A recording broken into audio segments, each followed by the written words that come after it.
This is Democracy Now!, democracynow.org, The War and Peace Report. I'm Amy Goodman. As we turn now to the release of the two American hikers from Iran, Josh Fattal and Shane Bauer, arrived in Oman, greeted by their friends and family. Let's go directly to Josh Fattal and Shane Bauer. We are so happy we are free and so relieved we are free. Our deepest gratitude goes towards His Majesty, Sultan Qaboos of Oman, for obtaining our release. We're sincerely grateful to the government of Oman for hosting us and our families. 2 years in prison is too long, and we sincerely hope for the freedom of other political prisoners and other unjustly imprisoned people in America and Iran. That was Shane Bauer speaking to reporters in Muscat, Oman. President Obama welcomed the news, thanked the leaders of Oman and Iraq who helped negotiate the hikers' release, as well as the Swiss government, whose embassy in Tehran looks after American interests there. He said, quote, "All Americans join their families and friends in celebrating their long-awaited return home." Some analysts have speculated that the Iranian president, Ahmadinejad, wished to project a magnanimous image as he takes the world stage at the UN in New York.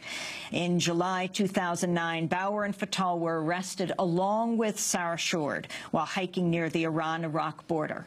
Shane Bauer is a freelance journalist who reported for Democracy Now! And other publications and media outlets. Fattal is an environmental activist. Sarah Shourd was released last year. But there was also a fourth American hiker who was with them on vacation in northern Iraq. He was Sean McFessel. He wasn't feeling well the morning of their hike, so he stayed back at the hotel. On the morning of July 31st, he set out to join them near a waterfall when Shane telephoned him to say that they had been detained. Now, more than 2 years later, his friends have finally been released, and Sean McFessel is in New York joining us on Democracy Now!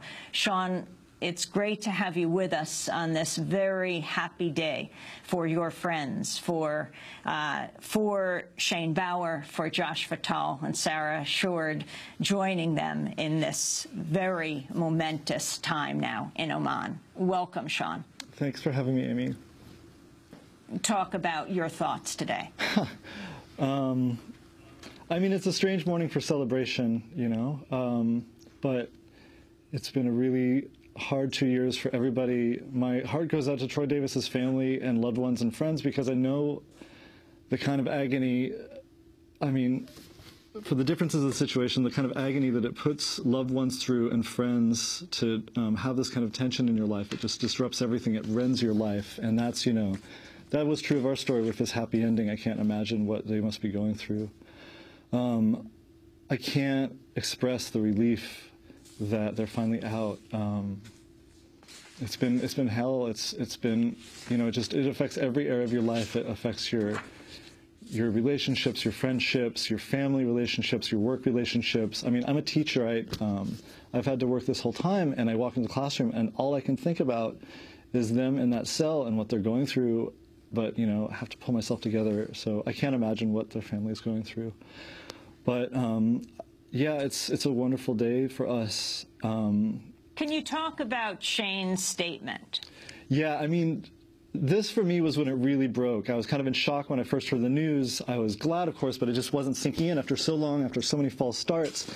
And then it's like Shane is still totally Shane. He gets out there, and the first thing he says is, you know, 2 years is too long, so he's not saying thanks. Nobody's saying thanks for taking away 2 years of their life and their work in prison.